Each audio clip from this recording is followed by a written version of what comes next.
I'm here in Colombia, and as funny as it may be, a lot of people come here for the wrong reasons. But I'm here with my wife, with her family, just having me personally, a moment of reflection, where I analyze a lot of things. And one of the things that I started analyzing is who are the people that we have in our circle? Who are the men that we have in our circle? Who are the men of influence that we have in our circle? We can't do this alone. We can't go through it alone. We can't live it alone. It's tough enough that men don't open up, don't speak, don't vocalize. For us to just try to go through it alone. And on top of that, bring people or men into our inner circle that in reality, they don't, let's say when we open up or we try to speak, they're not even paying attention to what you have to say. That's the truth. They make it seem like, no, I got you, I'm here for you, oh no, I'm either your leader, I'm your mentor, I'm your boy, I'm your whatever. And yet when you try to open up your mouth to express a little bit of your thoughts or what you're going through or your trials or your storms, they're not even paying attention.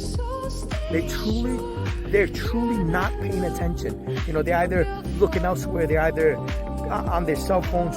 What are we as men doing? We don't need to waste our time with individuals like that in our circles.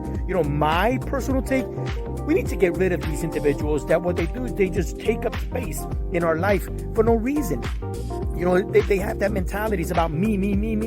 What can I gain out of this relationship? What can I gain? What can I gain out of this? All right, I understand the relationship goes both ways, but it's not only what can I gain. What are you giving? What are you putting into this relationship? This friendship. What is it that you're doing to make a difference in the individual's life? You know what I mean? It's not just because you have titles that entitles you to think you're a mentor. No, that's far from it. That's far from it. That's the truth.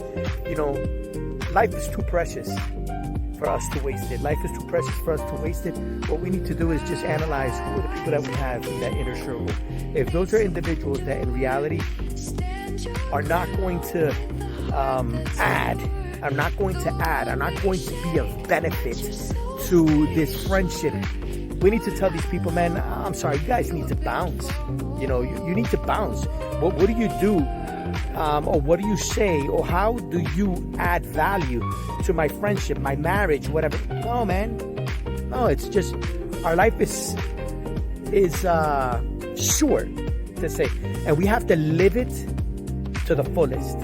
We have to live it to the fullest. It's not always about me. It's about what am I gonna do to benefit somebody else. It's about what am I gonna do to pay close attention to what they're listening. And often it's not the words that they're saying. We need to read between the lines. It's the words that are not spoken that really resound in our mind. But are we that type of friend? Are we that type of boy? Are we that type of man in somebody else's life that add to their lives? Or are we the ones that are always just looking to see what can that individual do for me? What can that individual do for my life? What can that individual do for my future? Come on, man. We need to shake that hypocrite mentality or that egotistical or that it's all about you mentality and start thinking, man, it's about an us mentality. How can we press on and move on together? Listen, brother, I hear you, man. I hear you. Come on, let's find a solution. Let's find the right resources that we need to make things happen. We are called to be a blessing to others. We are called to be truthful to others. Not to be the hypocrite, not to be that fake mentality. We all have issues. We all have struggles. We all have our ups and downs. We are all under construction. But what are we doing? What are we doing to be of benefit to someone else's life? I leave you with that thought. And I always say, we're blessed to be a blessing. Take care.